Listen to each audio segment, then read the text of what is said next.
You're now listening to the Tax Smart REI podcast. If you're a do-it-yourself landlord managing rental properties, Landlord Studio is made for you. The software helps landlords simplify income and expense tracking. With their easy-to-use app, you can digitize receipts, record income and expenses in real time, generate reports, and even manage leases and tenants. Plus, Landlord Studio makes late rental payments and bank visits a problem of the past with secure online rent collection. Get the rent paid directly to your bank account, and you can even automate rent reminder emails and late payment fees. Landlord Studio is also the best way to stay tax compliant. They offer a range of financial reports, including Schedule E and supplier expense reports designed for tax time. You can learn more about Landlord Studio and start your 14-day free trial at landlordstudio.com/CPA and use the coupon code RealEstateCPA at checkout to get 25% off your plan. Again, that's landlordstudio.com/CPA and use the code RealEstateCPA to get 25% off your plan today. Hey, Rob, thanks so much for taking the time to come on the show today. Would you be able to give our listeners a brief overview of your background, how you got involved with short-term rentals? So I was broke, as many of us are at some point in our financial journey. And we moved to LA, which is, of course, a smart decision when you are broke, coming from Kansas City, which is a very affordable place to live. And we were renting this small one-bedroom apartment. It was about 660 square feet. And we were paying $1,850 a month. And I told myself after 6 months, I was like, I can't do this anymore. And I told my wife, I was like, we got to buy a house. I don't care if it means we're house poor. Like, I can't spend $1,800 on a 600 square foot place. So she was like, well, what about our apartment? We have 6 months left on the lease. And I said, well, I heard about this crazy thing. We can basically rent out your house to strangers on this like weird website called Airbnb. And I think we can just like charge $100 or $150 a night. And she's like, are you sure about this? I was like, no, but it's worth a shot. And so we bought our house and we listed that apartment on Airbnb. And lo and behold, I get like a $1,500 reservation. That was like, 2 weeks. So I was like, oh my goodness. Like if I book the other 2 weeks, I'm gonna make like 12 or $1,300. That's my student loan payment right there. And at that time, we bought this house in LA, which was $624,000, also very expensive for us. We weren't making that much. And we were $80,000 in debt. And our house in Kansas City was like $159,000, just for perspective. So we were very smart. We shouldn't have bought this house, but I was like, it's worth it because it had this little 279 square foot studio space underneath that was finished. It was a bonus space. And I was mathing it out and I told my wife, I was like, well, with the apartment going, and then I think this house we can probably make $2,000 or $3,000 a month on it, and that would pay for most of our $4,400 mortgage. And are you sure? No, but we got to do it. We got to take a big swing, right? And lo and behold, between these two little units, I was paying my mortgage. I was saving $4,400 a month, which comes out to like, I don't know, $52,000 a year or something like that. And this was crazy to me. It's such a crazy concept because I told myself, what happens if I had 10 of these? If I had 10 of these, I could replace my 9-to-5 job. And so that was my mission moving forward at that point. We started a couple rental arbitrage apartments, quickly got out of that because it didn't really make sense for where I wanted to go. Started partnering up with people, started taking other people's money, investors, all that kind of stuff. And then eventually I'd go on to start a YouTube channel called Robuilt, where I teach people how to do the same thing and how to build tiny houses and how to start the real estate journeys. And fast forward to today, and that's kind of my bread and butter. I teach people how to do that every day on YouTube through my program. And I'm also a co-host on the Bigger Pockets podcast as well. That's awesome. That's awesome. So it sounds like the tiny houses, is that your investment strategy at this point? It was when I got started, but honestly, at this point, I've just completely diversified across the board. So I was really focused on tiny houses when I was first starting. And I built one in my backyard in LA because remember I had that studio and I said, well, dang, what happens if I built like a tiny house in my backyard? And everyone thought I was crazy because it was $72,000, which is actually pretty cheap in my opinion. But everyone thought it was crazy. And I was like, I don't care, I'm going to build it. And then I was like, oh, I'm going to build it again in Joshua Tree. And that one cost me $165,000. People thought I was crazy. They're like, how can you spend so much money on 300 square feet? And I was like, I don't know, but I think it's going to work.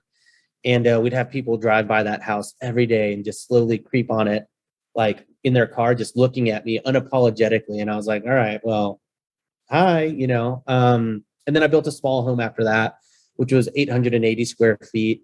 And then I got some tents going, some glamping tents and an Airstream, and then a tiny A-frame, and then a chalet in Tennessee, a condo in Austin, a mid-century modern cabin in Wisconsin, log cabins in West Virginia. So at this point, and then now most recently, I bought a 6,000 square foot luxury Spanish mansion in Scottsdale, Arizona.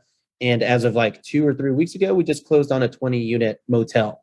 So, in my 5 years, it took me, 5 years to get to 15 units. And then overnight, I'm now at like 35 units just with that hotel that we just bought. All right. So you just listed off quite a few different markets. Tell us about how you pick what market you're investing in. Like, what do you look at before you pull the trigger? So I've got 4 quadrants, if you will, of types of markets or areas that I'm always looking in. So I'm always looking somewhere with like a national park would be 1, state park would be 2, eclectic towns would be 3, and vacation destinations would be 4. So national parks are, to me, like the OG Disneyland, right? We don't have to market the Grand Canyon. We don't have to market the Smoky Mountains. Smoky Mountains, over 1 million people visit there a month. So, the marketing is, their earth is the marketing, if you will. And state parks, of course, are going to be the smaller versions of that. Eclectic towns, to me, they don't have to be eclectic, but it's like these towns that have some kind of draw or some kind of gimmick or some kind of thing about them that attracts people. And there could be a couple of reasons for that. It could be in Julian, right outside of San Diego. People like to go apple picking, eat pie out there. It's a cute little town. Eureka Springs, that is something where people like to, there's like 1,000 little shops where you can buy like, I don't know, wood carvings and vintage candy and like a bunch of different things, right? People go there because they're escapes, they're getaways from their cities. And a lot of the time, some of these places fall in between 2 really big cities. So if you think Austin and Dallas, for example, right in the middle of that's Waco. Not too long ago, Waco wasn't necessarily a bumping tourist destination, but Chip and Joanna Gaines set up shop there. They set up their TV show there. Now it's kind of like a very touristy town where people are going, and it's a pit stop. If you're wanting to go from Austin to Dallas, you can stop there and stay the night.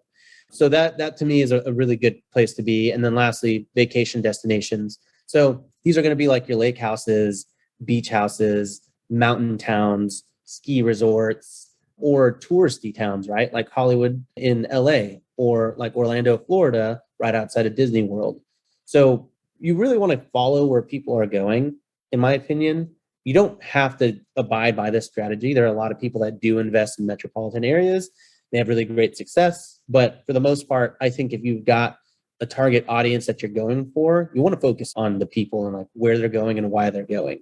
That makes a ton of sense because obviously demographics are huge, and it's the biggest thing in real estate. Just where are people moving to, right? At the end of the day, or where are people wanting to rent out of? Like, where are people wanting to go on vacation? So, I mean, like with all these markets you're in, are you ever concerned about like state and local regulations like disrupting these markets? I guess how do you hedge against that?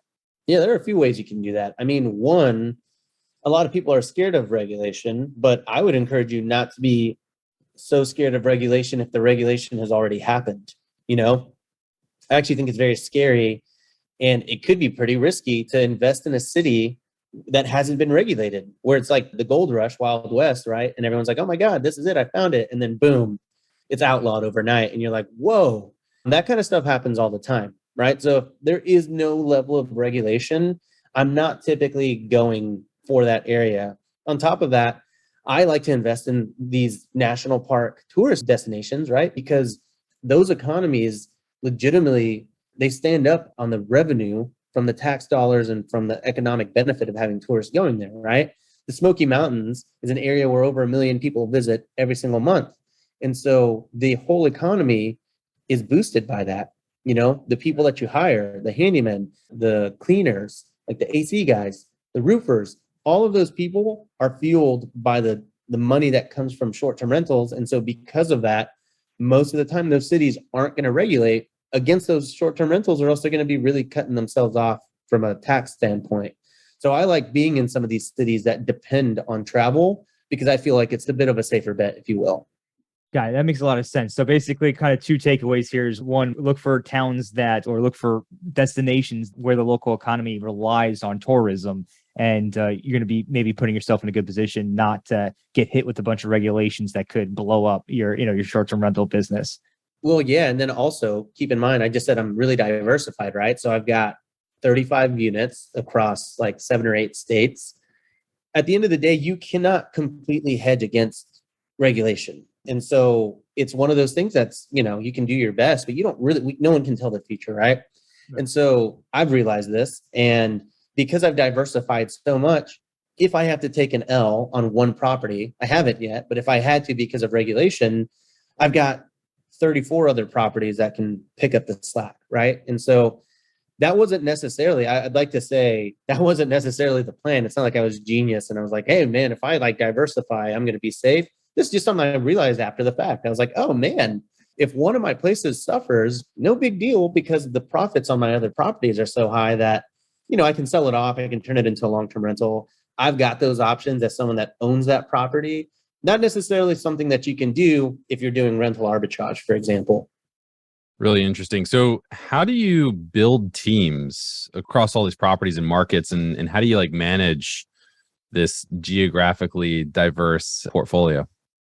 Yeah, so I just fly to every city and clean every listing every day. No, I'm just kidding. So yeah, it's an interesting thing, right? I call this my Airbnb Avengers, and I'm just waiting for Marvel to sue me one day. But they're your Airbnb Avengers, and they make up of a few core team members, right? You got your cleaner, you got your handyman, you got your contractor, you got your pest control, and your pool maintenance. And there's one more. Oh, your lawn maintenance. Between those 6 things, you can run any short-term rental business. Now, very often in a lot of the markets that I'm in, it is hard to find that. It really is. Wisconsin, for example, we're on our first cleaner that we ever hired, and luckily she's really great.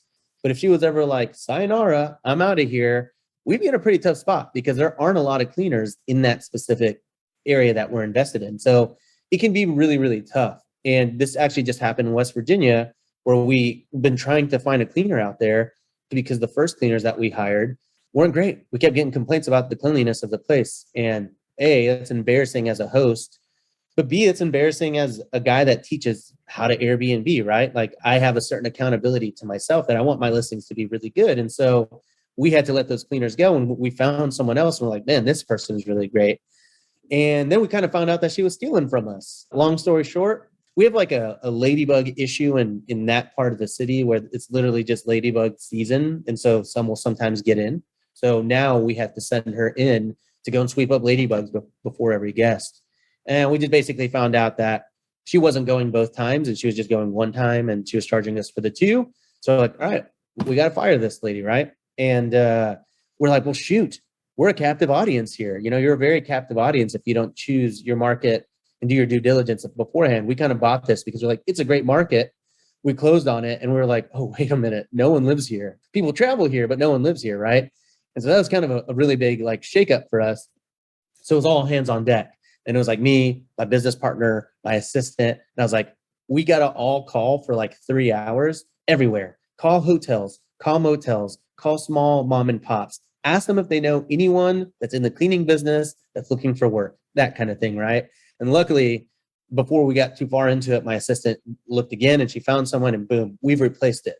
So yes, building a team, not hard, but it can be difficult in certain markets, and it does require work. And so a lot of people, I try to make Airbnb very approachable to the everyday person. I try to teach them how to automate their business and how to self-manage so that they don't have to pay a 20 to 30% property management fee.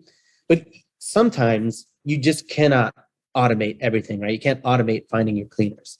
And so I think once you've built your team, and once you've sort of got a routine established and you trust them and they're doing a really great job, boom, self-managing and automation is super, super easy.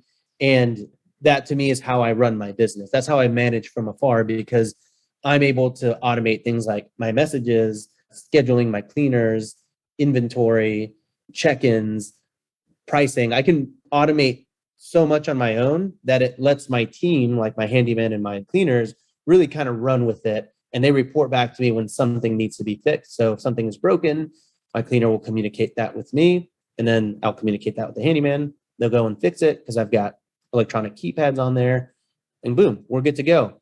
Perfect case scenario, which has happened to me several times. I've got my cleaner who's married to a handyman.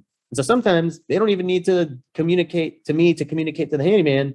They just do it all and then they charge me after the fact. I'm like, hey, and sometimes it's more expensive than hiring a handyman out in the streets and kind of doing different quotes and everything. But I prefer reliability over cost. And so if someone that I know is reliable, I'll pay the money just so that I can get something fixed super, super fast. So I think once you have a team you trust and automations in place, running an Airbnb property, whether it's here in Texas, Missoula, Alaska, or Antarctica, it's all kind of the same thing because I'm not going to travel to those places to fix a problem.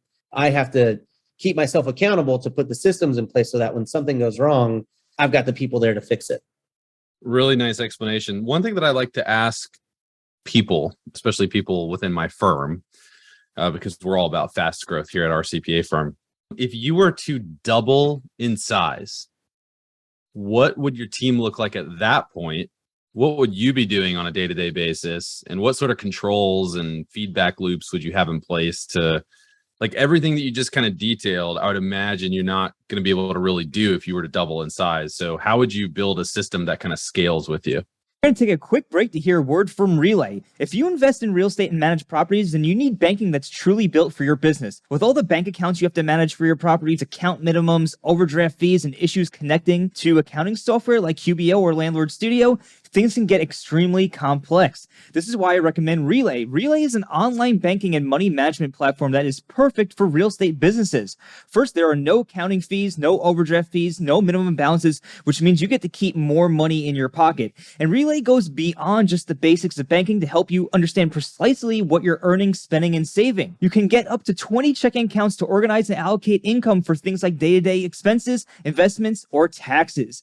And if you have multiple properties set up with multiple business entities, Relay lets you open unlimited accounts and access everything from one single login. Best of all, Relay makes bookkeeping speedy by giving you extra detailed transaction data and directly syncing back to accounting softwares like QuickBooks Online and Xero. It only takes 10 minutes to apply for a free Relay account, and you can do that online by going to www.relayfi.com/therealestatecpa. Again, that's www.relayfi.com/therealestatecpa. Go ahead and check that out, but right now we're going to get right back into today's episode. It's a really great question because I just doubled in size. So you get me at a very vulnerable moment here, Brandon. Yeah, so I've sort of realized a few things here. Buying the single family acquisitions has been really great. It served me for that part of my journey, but it's not really scalable because you can only buy one or two a month and get it furnished and get it set up like feasibly with like one team. And so with that math, the most you can buy in a year is like 12 to 24. But most people are really going to be, if you can get to 12 in a year, there are very few people that can, but congrats, right? So I've kind of realized that does not allow me to scale. The only way I can really scale is by buying multiple doors at once, like that motel that I bought in New York. That's a 20-unit motel that is in need of an entire gut renovation. It's actually a 7-unit motel, 12 tiny home cabins, and then like 4 RV spaces and like a 2-bedroom, 1-bath house and a 2-2. So there's a lot going on there. And we are now scrambling to scale because we're like, what have we done? Why have we done this to ourselves? But I think it just means we got to hire more people to do it. So now I've been really relying on one central team on the scale mode. I've got my business partner who will work with the investor and meet with investors, tell them how our investment, arrangements and how we do it, our splits and everything. And then he closes the deal. I've got my assistant who basically manages my properties with my oversight, of course. And then when we have a new property in place, they will go and travel out and set it all up and get it ready to go. They handle the automations, they do everything. However, as you mentioned, that really only works for 1 to 2 houses a month, right? And so we just signed this deal with this investor who's like, hey, I want to buy 100 houses. Can you guys help us do that? And we were like, yes, but it's not going to be fast. It's going to take 2-3 years to do that. And he's like, that's fine.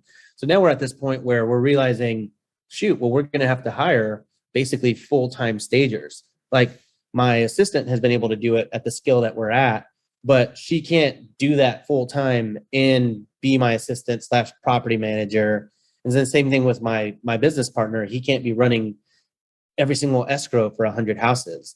So I'm just starting to realize that I'm even going to have to pull him out of that whole process, make him somewhat of the COO of that entire business, who's like hiring a full-time stager, a full-time project manager, and a full-time, like we have a full-time contractor right now who was a friend of his, fan of the channel. And he's like, dude, I just want to be involved.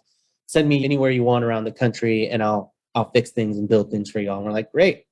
And, he's like, pay me this much. And then eventually I want skin in the game, but let me prove myself first. I'm like, beautiful. That's a great way to help us scale, because now we can send him to places like, 20 unit motels to go and do the gut renovation, lead that. And then once he's at a good place with that, then we send him to the next 20 or 30 unit motel or glam site or whatever we're permitting. And then he can go and lead that.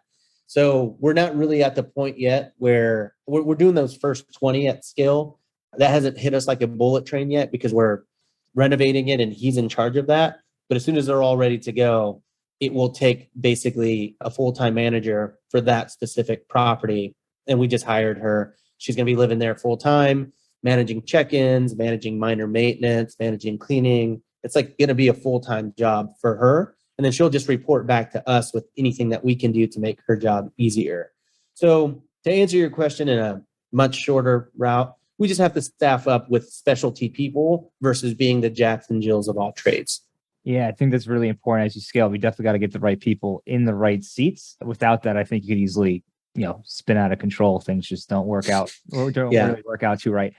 So, switching gears just a tiny bit. So we went through how you built the team, the markets you're in, like what kind of tools do you use in the business? There's a ton of software out there, a ton of different applications, especially when you're running this thing remote. How does that come together for you? Yeah. So there's a few tools that I use. I use like an analytics tool. There's several that I use here. I use like AirDNA or All the Rooms. They're basically aggregators of short-term rental data. So they'll tell you, like what the average daily rate of a market is, what the seasonality is, how many, people are going to be booking, how much money you make on a 3, 4, 5 bedroom house. So that's what I'm using to analyze my different markets initially. Very important tools. You got to pay for them, but a lot of people will have pause on paying $40 to analyze a market or a property before they spend $300,000 to $600,000 on the property. It's very funny. I'm always like pushing my students. So I'm like, just pay the $40. And they're like, oh, I don't know if I can. I'm like, you're about to literally spend 60 grand on the down payment. So it's a very important tool when you're first getting started. But let's just say that your Airbnb, it's already established, up and running. You can automate so many touch points in that process, right? So I talked about self check-in. I automate a lot of my messaging. So instead of me sending out personal messages and saying, hey, Brandon, I hope you're excited about the reservation today. Here's all your information.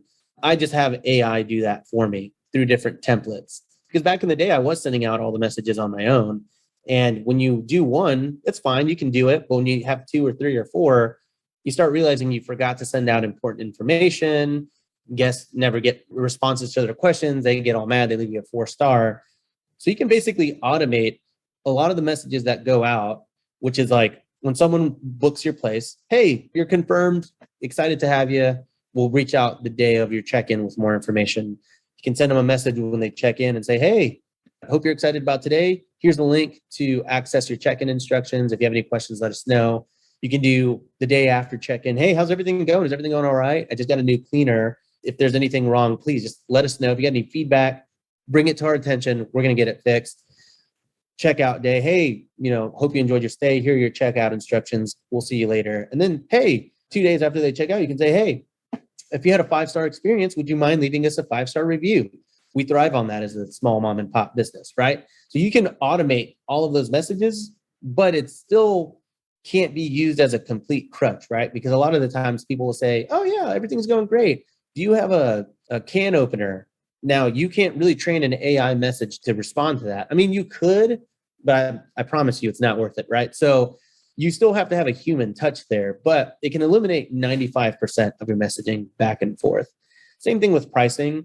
That's something that I was just in the weeds of. I was always changing the prices of all my different properties. And, oh, this is going to be a concert weekend. Let me increase the price. Again, you can do that one time, but not really. I mean, you can't do it efficiently. So there are different pricing tools that you can use in AIs and softwares that basically will give you the optimal price point for your short-term rental based on the supply and demand of any given day. So if you're in Austin, Texas, and it's October, this AI knows that that's the month of ACL. There's a lot of foot traffic going to Austin. So they know to raise your prices. If it's June or July in Texas, usually those are slower months on Airbnb. And so not a lot of people are going to be traveling there because it's too hot. So they know that tool knows to drive down your prices so that for the people that are going, you are one of the more affordable places for your specific listing. So you can automate messages, you can automate your pricing, you can even automate your cleaning schedules. So I don't really ever tell my cleaners when someone is checking in or checking out. I've got a scheduling tool within one of my property management systems that basically shoots them a text or an email, depending on what they want. And it says, hey, so-and-so is checking out this day, next check-in is this day, and it's for 7 people. And it's important to let them know how many people so they know how many towels to put out, bedding, linens, all that kind of stuff, right? And then it also lets them know like how to plan on their end with their routes and everything. And then you can even automate your reviews. I talked about automating the message to get the review, where you say, hey, will you leave me a review? But you can even automate leaving a review, and the machine, the AI, these freaking robots that are stealing our jobs, they'll go in and leave a review on your behalf. And then that will ping that guest to say, hey, Rob just left you a review. To read it, go leave him a review. And then they leave you a review. And then that whole process is automated too. So it's pretty interesting how much of this we can really hire out for, I don't know, 40, 50, 60 bucks in property management software fees to really cut 80 to 90% of your work out of this. Yeah, that's amazing because, how much time do you spend on this overall? Yeah, so I don't really spend as much as I did because I hired my assistant and property manager to do it. My assistant is my property manager. But let me clarify here because I do preach self-managing if you're starting out, right? And a lot of people are like, oh, what about property management? I'm very anti. So when I say I have a assistant / property manager, this is obviously with the caveat that I am no longer a full-time short-term operator. I now have that business, but I also have YouTube content, bigger pockets. I also teach people how to do it. So it obviously doesn't make sense for me to be in the weeds of messaging or like dealing with things. But I would say when I was managing my properties, I was trying to spend like, let's see, well, it kind of depends on the amount of units, but let's say like 5 units fully optimized. I was trying to spend like 3 to 5 hours a week on it. Now I would say I spend closer to 1 to 2 hours a week just managing my assistant and my property manager and helping her address things, right? Because I try to empower her to run with it. But there are a lot of very niche and nuanced things that she's never dealt with that she'll be like, hey, there's a body in the closet. What do I do with this? I'm like, oh, wouldn't be the first time. And then, kind of give her instruction on how to move forward. Yeah, that's crazy. Was it you really had a body in the closet? No. I'm just kidding. I know. There was an instance one time where an Airbnb guest told me that they heard a stranger breathing in the closet. And so that like became this whole 8-hour ordeal that basically culminated to her having smoked weed and she just got in her head and got scared. God. Oh yeah. I can see that happening too. Like, the weed smoking thing. Not that I know anything about that, but no, of course not. But it was an 8-hour detour out of my life where I was just like, man, and it all came down to I gave her a discount. And when you give discounts to guests, it always goes wrong, like clockwork. They always end up being the worst guests. So I always teach people, someone asks you for a discount, decline them and walk away. Makes a lot of sense. So, I think we've covered a lot so far. I have one final question. I don't know if Brandon has any others, but my question is, do you have any nightmare stories besides the closet story that other Airbnb or STR owners should know about that might be able to help them avoid the same mistake? Do I ever? Which one? Where do I start? How much time do we have? A couple hours? Yeah, I don't know. I mean, that would. Let me think about this. There's so many random things that have happened. I mean, yeah, I already gave the punchline away on that one, so I guess I'll give you a fresh one. It's just such a good story, but it's okay. So there was this one time that in my first apartment when I was doing rental arbitrage, I had these guests check in, and it was like a mom and a daughter, and they were like, "Hey, we checked in. It's all great." And I was like, "Great, enjoy." And they went to dinner. They came back and they said, "Hey, the key's not working." And I was like, "Well, it probably is." And they're like, "No, it's not." And I was like, "Okay, I think you're in the wrong building." And they're like, "No, we're not." And I'm like, "Well, You are though, because it was like this apartment complex that was like 500 units, 15 buildings that were identical. This happened to me every week, and it was always they were in the wrong building. And I was like, well, can you just stick your head out and make sure that it says this on the sign? And they're like, it is. This is the building, bro. And I was like, fine, I'll go. Jeez. So I like drive out there, and lo and behold, they were in the right spot. And the key wouldn't go in, and it looked like someone basically jammed my lock. It looked like they got a screwdriver and just like and bent it. And so I was like, oh, well, this is crazy. And at this point, it's like, I want to say it's like 11.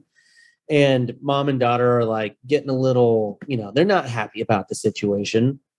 Fair enough. Their stuff is in there. They're tired. And I was like, okay, well, let me see if I can call maintenance, right? So maintenance is like, yeah, hey, we can't get anyone out right now. And I was like, all right, I'll just call a locksmith. And they're like, no, you can't do that.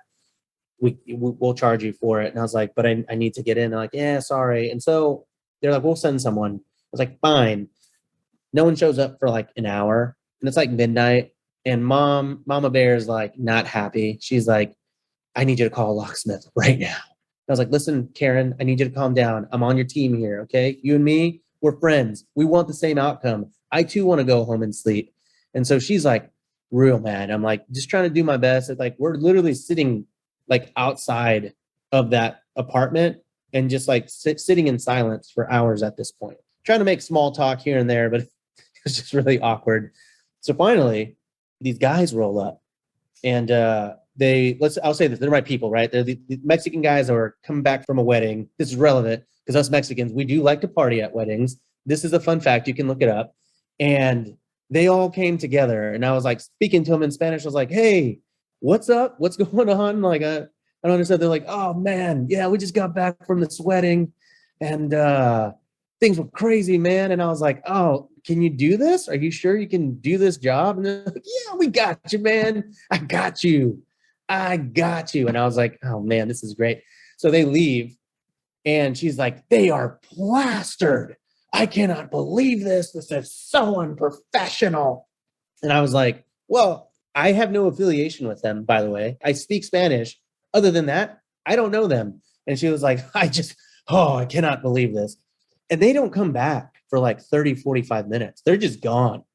And she is like pacing back and forth. I'm like, look, I will get you a hotel nearby if you want. I'll just pay for it. She's like, no, my stuff is in there, and I know you're going to steal it and all this stuff. And I was like, okay, all right, lady, I'm so sorry. And finally they get back. They're all just hanging out, laughing, coming back. And the guy comes back with the drill, and he's basically going to just drill the lock like straight through. And I was like, all right, I guess this is how you do this. I don't know. I actually have no idea. And he's like trying to drill it, but he keeps like slipping off and hitting his head on the table or on the door. And I'm like, hey, bro, I can do this if you want. If you want to just give me the drill, I'll drill it through the doorknob. And he was like, exactly. And I was like, didn't answer my question. Do you want to I'll do it for you. And then he's like, I got you. I mean, scale of 1 to 10, full 9 or 10 on how drunk this guy was. So finally it gets to the point where he is trying to drill through it, but he's obviously so drunk that he just completely falls and tumbles to the ground.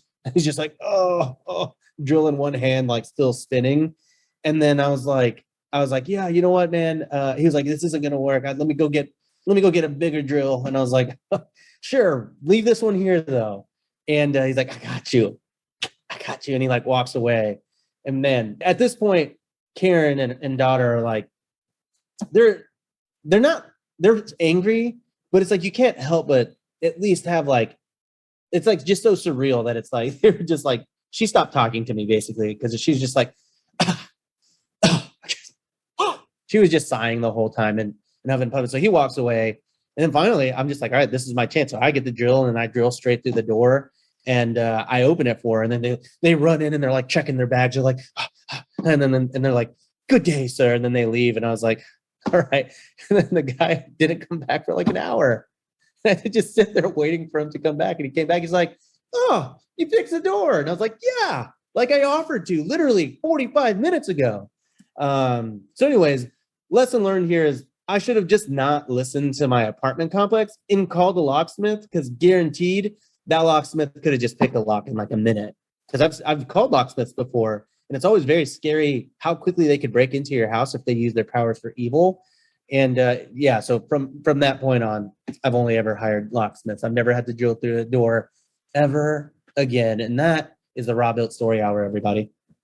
All right. So I think bring your own drill, right? Or BYOD. That's the number one rule on my Airbnb. Yeah. Yeah, that's a great story. I think also, it's other key takeaways there. Don't hire someone who's probably a 9 or 10 on the drunk scale to drill the hole. But it is what it is. They got through it. So how can our listeners learn more about you if they wanted to, connect with you further or subscribe to your YouTube channel? How could they do that? Sure. So you can follow me over on the YouTubes over at Robuilt. That's Robuilt. There's a lot of misinformation out there. A lot of people who call me Robuilt. Don't listen to them. It's Robuilt, like Rob built it. You can also find me on Instagram at Robuilt as well. A little on the nose, but hey, I figured consistency. And then if you really want to shake things up, you can find me over at TikTok at Robuilto, because sadly someone snagged Robuilt from me. So. Or you can, if you want to find out how you can learn how to start your Airbnb business, consider going to hostcamp.com to learn about my 12-month mentorship program. And other than that, yeah, hostcamp.com, Robuilt. That's where you can find me. All right. Awesome. We're going to go ahead and drop that all in the show notes below for anybody who does want to check that stuff out. Rob, thanks so much for coming on the show today. Definitely dropped a lot of knowledge here for people who are interested in investing in short-term rentals. Yeah. Thanks, man. Thanks for having me on, guys.